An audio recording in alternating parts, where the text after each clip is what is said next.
지난 2주간 금요 예배 시에 동남아시아에 있는 미얀마를 위해서 우리 기도했습니다. 미얀마는 태국과 인도 사이에 있는 나라가 미얀마입니다. 과거에는 버마라고 불렀죠. 한때 아시아에서 한국과 축구를 하면 그 막상막하의 실력을 자랑했던 나라가 버마 미얀마입니다. 이 미얀마가 꽤 오랜 시간 군부에서 권력을 잡고 독재 정치를 해오고 있습니다. 특히 작년에 일어난 군부 쿠데타로 인해서 민주적인 정권 교체의 씨앗을 품다가 그것이 싹둑 다 잘려나가고 이제 정권 교체가 완전히 무너지고 군부 독재는 국민을 향해 총기를 사용하기 시작했습니다. 미얀마는 통계에 의하면 80%에서 89% 정도가 국민이 불교도입니다.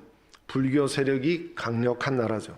그런 속에 특이하게도 기독교인들이 한 6% 정도 있습니다. 이 나라 인구가 한 5,200~300만 정도 되는데요.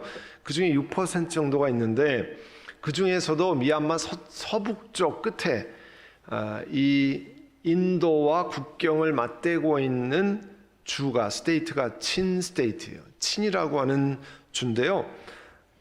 거의 다 산악지역으로 되어 있는 아주 가난한 지역입니다.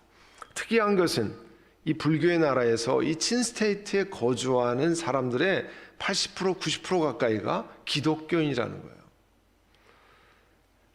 같은 그리스도인으로서 너무나 안타까운 것은 미얀마 군부가 이들 친 스테이트에 기독교인들을 향해서 무력을 사용해서 탄압한다는 거예요. 그 중심 도시에 비행기, 폭격기를 사용해서 전투기를 사용해서 폭격을 하고 아예 거주할 수 없을 정도로 다 태워버리고 공격을 했습니다. 주민들이 살 수가 없으니까 산속으로 도망가서 살고 있는데 굶주림과 그 고산에 있는 추위로 인해서 말할 수 없는 고난을 당하고 있습니다. 한 10만 명 정도가 인도 국경 근처의 산속에 있는 난민촌을 이루고 살아간다고 합니다. 그런데 그 고난 속에서도 예수님을 찬양하고 예수님을 경배하고 우리 하나님을 경배하는 삶을 계속해서 이어가고 있습니다. 오늘 본문 누가복음 9장 23절에 나를 따라오려는 사람은 자기를 부인하고 날마다 자기 십자가를 지고 나를 따라오느라. 이 친스테이트에 있는 그리스도인이야말로 이 말씀을 따라 살아가는 그리스도인이라 할 수 있습니다. 지난 주간에 예수님께서 떡 5개와 물고기 2마리를 가지고 축복하신 다음에 남자만도 5,000명, 그러니까 여성 아이들 다 치면 10,000명, 15,000명이 좋게 되는 그런 사람들을 먹이셨습니다. 누가복음의 그 말씀이 이 요한복음 6장 1절 이하에도 쓰여 있는데요.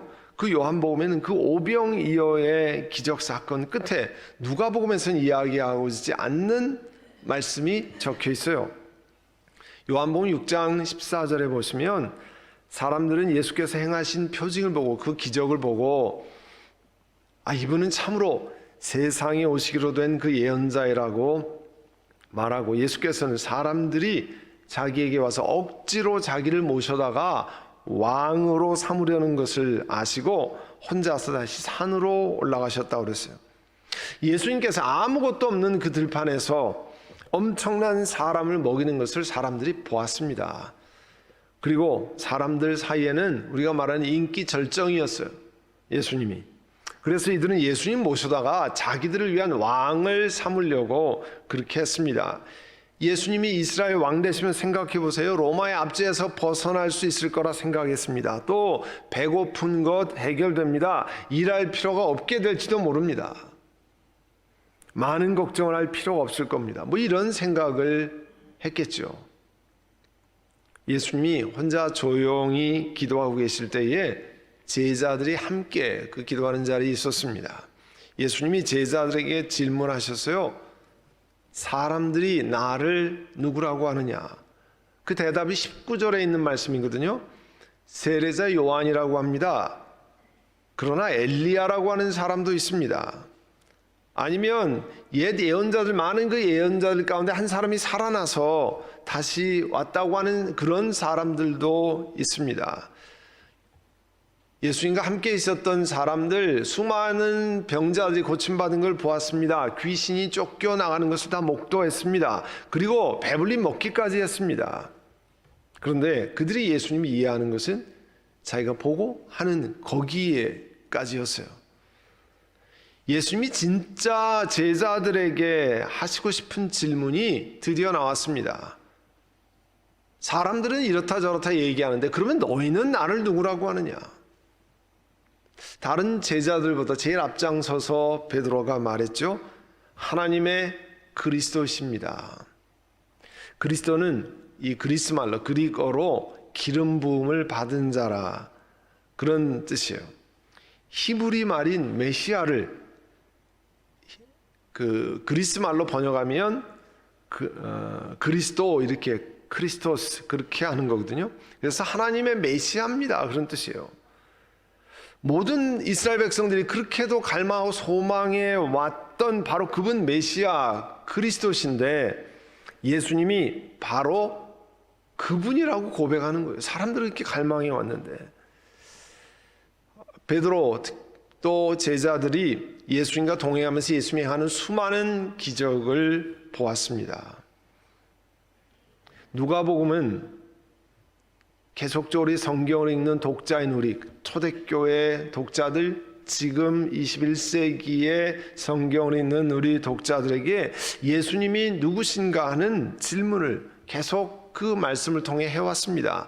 누가복음 7장 11절 이하에 나인성에 홀로 사는 여인, 그 아들이 죽었잖아요. 그 아들을 예수님이 살리신 이야기가 나옵니다. 그때 제자들과 그것을 함께 지켜본 무리들이 뭐라고 뭐라고 얘기하냐면 우리에게 큰 예언자가 나타났다. 그렇게 그들이 얘기했어요.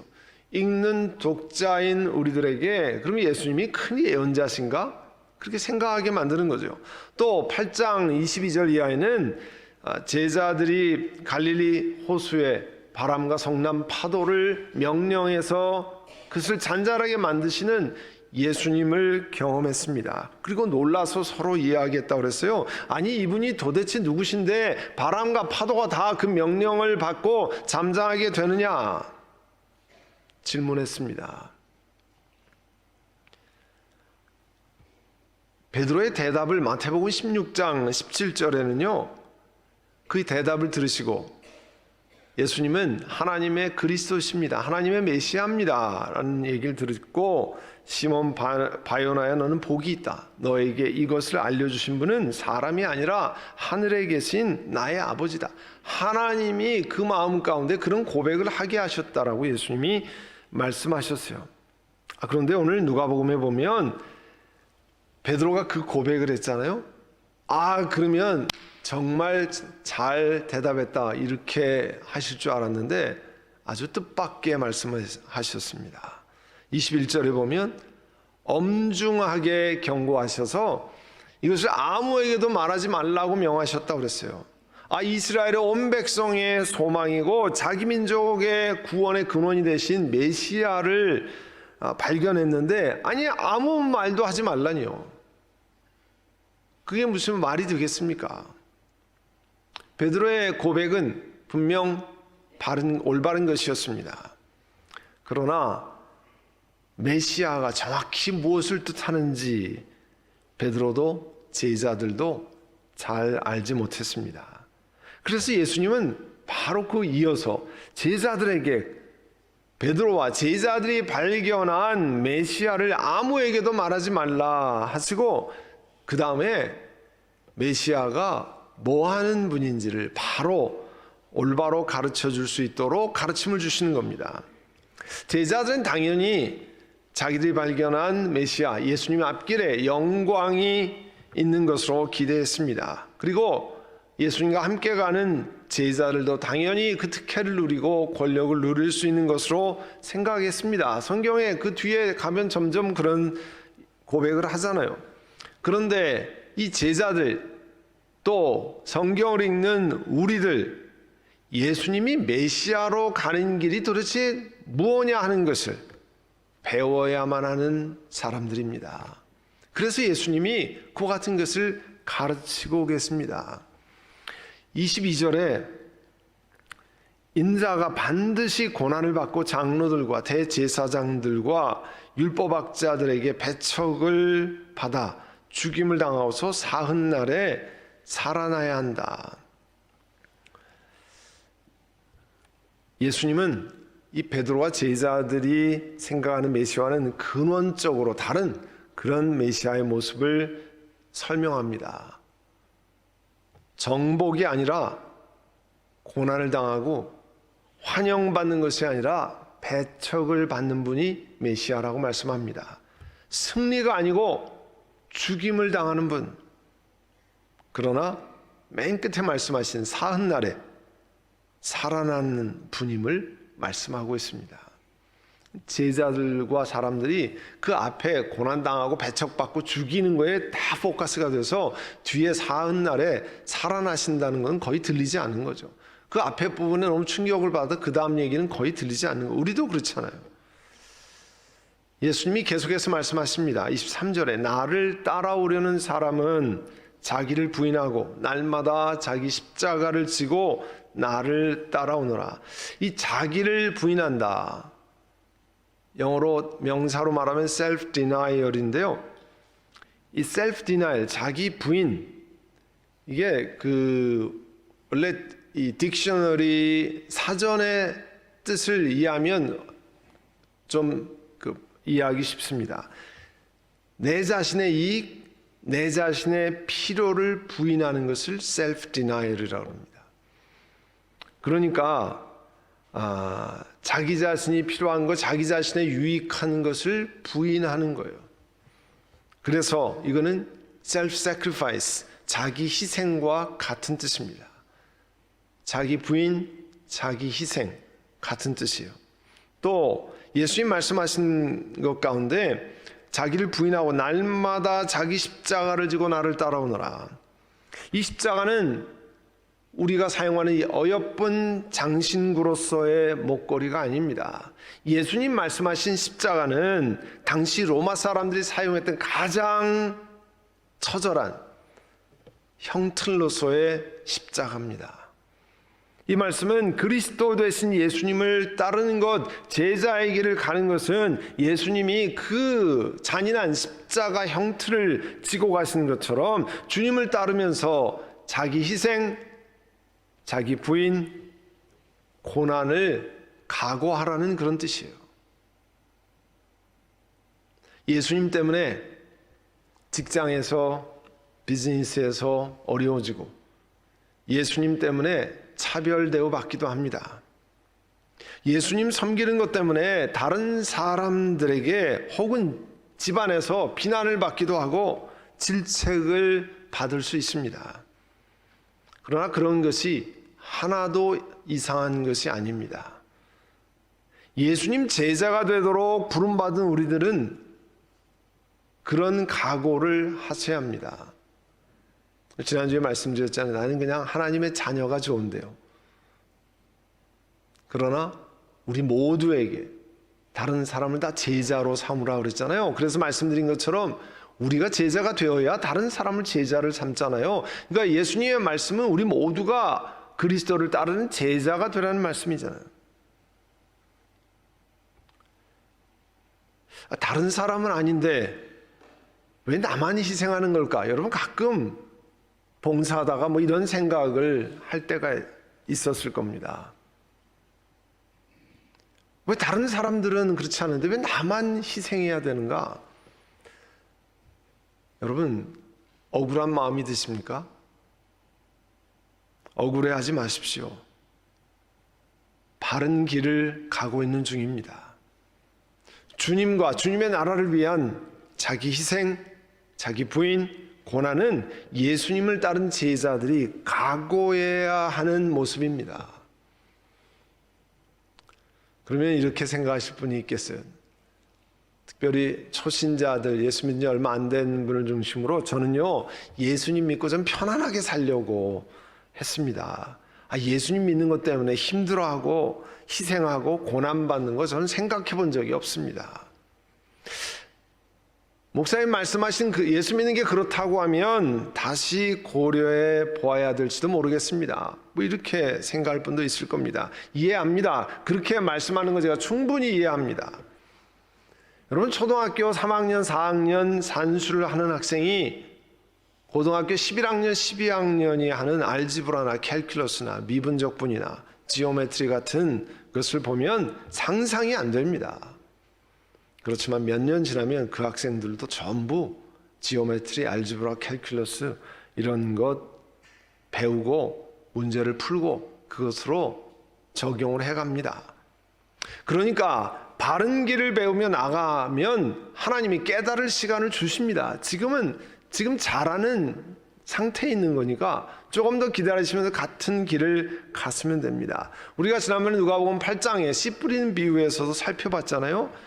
하나님 말씀이 돌짝밭에 떨어진 것은 들을 때에는 기쁘게 받아들이지만 뿌리가 없으므로 잠시 동안 믿다가 시련의 때가 오면 떨어져 나간다는 거예요. 조금 어려운 게 있으면 나 믿으면 안 되겠네. 그리고 뒤로 물러선다는 거예요. 그러면 열매 맺을 기회를 잊어버린다는 거예요. 또 어떤 분들은 가시덤불에 복음이 떨어진 것과 같은데 근심, 재물, 인생에 재미있는 거 향락에 사로잡히면 열매 맺는데 이르지 못한다는 거예요. 그런데 열매를 맺으려면 어떻게 해야 하느냐? 뭐라고 말씀했습니까? 굳게 간직해서 견뎌야 된다고 그랬어요. 굳게 간직해서 견뎌야 그 가운데서 열매를 맺는다고 그랬습니다. 오늘 본문 24절에 누구든지 제 목숨을 구하려고 하는 사람은 잃을 것이요 누구든지 나를 위하여 제 목숨을 잃는 사람은 목숨을 구할 것이다 그랬어요. 고난, 핍박, 심지어 죽음까지도 그리스도를 따르는 제자의 길에 같이 따라오는 것임을 보여준 한 사람을 소개해 드리려고 합니다. 그는 1934년에 동구 유럽 루마니아에서 태어났습니다. 그는 루마니아의 교회 지도자, 목사가 되는 요시프톤이라고 하는 사람입니다. 루마니아는 1965년부터 1989년까지 니콜라이 차우세스쿠라고 하는 독재 정치가가 독재적인 공산주의를 행했던 나라였습니다. 그곳에서 요시프톤은 침례교회를 섬기는 목사였어요. 1970년대 그는 루마니아의 비밀경찰 당국에 여러 차례 복음을 전하는 것으로 인해서 감옥에 갇혔습니다. 기독교 목사라는 죄목 그것 때문에 집중적으로 신문받고 구타를 당하고 마침내 1981년에 국외로 추방당한 목사예요. 독재 정권의 비밀경찰 시크릿 서비스 하는 사람이 이 요시프톤 목사에게 복음을 전하지 말도록 계속 압력을 하다가 그것 안 되니까 하루는 찾아와서 새로운 제안을 하더래요. 세상에 아주 좋은 직장을 줄 테니까 이제 목사하는 거 그만해라. 좋은 직장을 마련해 줄 테니까. 요시프톤 목사는 조금도 움찔거리지 않고 그 제안을 이런지하에 거절하면서 이렇게 말했습니다. Now I'm ready to die. 내가 죽을 준비가 됐어. You said you were going to finish me as a preacher. I asked my God and He wants me to continue to be a preacher. 당신은 설교자로서 내 삶을 끝장내려고 한다고 말했는데 나는 내 하나님께 여쭤보았어. 하나님은 내가 계속 설교자로서의 일을 하기를 원하시오. Now I have to make one of you too angry and I decide it's better to make you angry than God.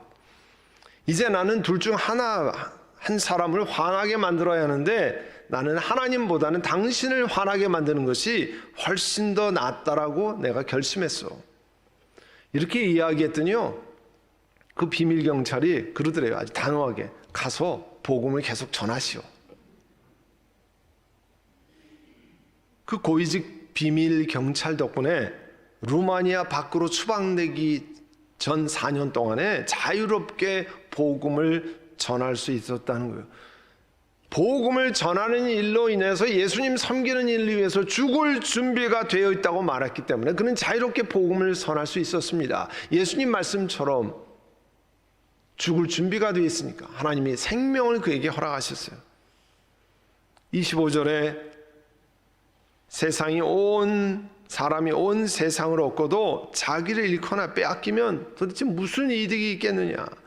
누구든지 나와 내 말을 부끄럽게 여기면 인자도 자기의 영광과 아버지와 거룩한 천사들의 영광이 쌓여올 때에 그 사람을 부끄럽게 여길 것이다. 우리 모두 이 세상에 돈이 있어야 살아가는 것 맞습니다. 그러나 세상에 재물 모으는 것, 재물 쌓는 것, 그게 크든 작든 인생의 온전한 목적이 되어서 온 삶을 들여 수고하는 사람들도 많습니다. 그게 돈 버는 것이 내 인생의 온갖 목적이 되어서 내 삶을 올인하는 사람도 많아요. 또 대학이나 연구소에서 일생을 공부에 몰두하고 밤낮으로 연구에 몰두하는 학자나 연구원들이 많습니다. 그들의 일생의 목적은 오로지 공부하고 새로운 것을 연구하는 거예요. 요즘같이 엔터테인먼트, 오락산업이 발달한 때가 없을 겁니다. 유명세를 얻기 위해서, 유명한 사람 되기 위해서 애쓰는 연예인 지망생이 온 세상에 수두룩합니다. 가끔 보면 우리 자녀들 가운데서 한국에 가서 아이돌 되겠다고 애쓰고 하는 분들이 많아요. 부모가 말리기 어렵잖아요.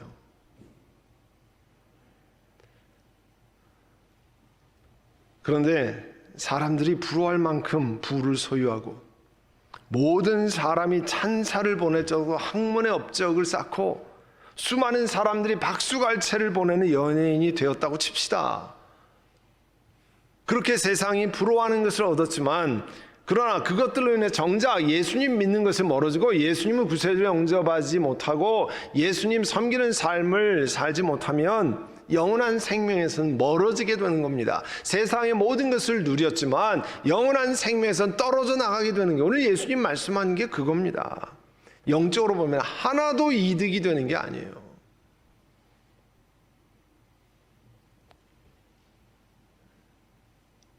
가만히 생각해 보면 내가 예수님 믿는 사람입니다 얘기하는 것을 혹시 부끄럽게 생각하지는 않습니까? 나 혼자는 식사할 때도 기도하고 하는데 여러 사람이 기도하면, 여러 사람이 같이 식당에 가서 하면 부끄러워서 혹은 남들이 뭐라 그럴까 봐 하나님 감사합니다 하고 이렇게 위에서 아래로 잠깐 했는데 그동안의 기도 다 끝내고 안 하기는 뭐하고 그냥 이렇게 가리고 전화를 감사합니다.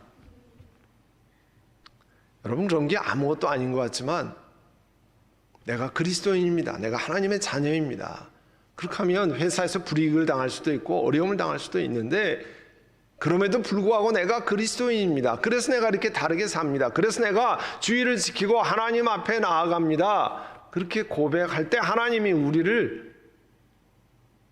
또 귀하게 여기신다는 거예요. 아멘. 여러분 미얀마에 있는 친스테이트에 있는 그리스도인들만 고난이 있는 게 아닙니다. 그들만 고통을 겪는 게 아니에요. 미국과 같은 이 나라에서도 예수님을 제자로 따라가려면 자기 부인, 자기 희생, self-sacrifice, self-denial에 옷을 입으며 걸어가야 합니다. 그것은 이상한 일도 아니고요. 나만 당하는 아픔이 아닙니다. 자기 부인과 자기 희생 그리고 수고와 고난과 애쓰는 그 길은 그리스도인을 따라가는 사람들이 우리가 입는 날마다 입는 옷처럼 우리가 입고 사는 것이라는 것입니다. 우리의 생각을, 우리의 마음의 태도를 하나님 말씀에 따라 바꾸시기를 원합니다. 태도를 바꿔야 돼요. 내가 예수 믿는 것 왜 나만 희생하고 나만 수고하고 나만 했습니까? 그게 예수님 따르는 사람이 걷는 길입니다. 그것이 내가 마치 예수님 믿는 사람들이 걷는 나갈 때 입는 옷과 같은 것입니다. 그렇지만 이 말씀을 따라 순종하며 걸어가면 하나님이 생명의 은혜를 주실 줄로 믿습니다. 기도하겠습니다. 이 시간 우리 함께 기도하실 때 하나님, 우리가 self-denial, 자기 부인, self-sacrifice, 자기 희생, 십자가의 아픔과 고난, 그것이 예수님 따르는 길에 마땅한 길임을 알고 우리의 생각을 바꾸고자 합니다. 태도를 바꾸고자 합니다. 우리의 삶의 스타일을 바꾸고자 합니다. 하나님, 그런 은혜를 우리들에게 주시기를 원합니다. 이 시간에 여러분 함께 같이 기도하겠습니다. 사랑하는 주님, 나를 따라오려는 사람은 자기를 부인하고 날마다 자기 십자가를 지고 나를 따라오노라 하셨습니다. 하나님, 저희들에게 은혜를 주셔서 지금은 믿음의 초보일지라도 예수 믿는 바른 길을 쫓아서 귀한 열매가 맺게 하시고, 또 우리 삶의 라이프스타일과 우리의 애티튜드를, 생각을 바꾸어서 그리스도를 섬기며 그리스도를 따를 때 희생과 아픔과 어려움과 고난이 있는 것 각오하며 땀 흘리는 것, 수고하는 것, 마땅히 내가 지고 가야 할 것임을 고백하며 나아가는 저희들 되게 하여 주시옵소서. 우리의 생각을 바꾸게 하시고 우리 삶의 태도를 바꾸게 하시고 예수 믿는다고 하는 것을 근원적으로 다시 생각하는 저희를 되게 하여 주옵소서. 예수님의 이름으로 기도드립니다. 아멘.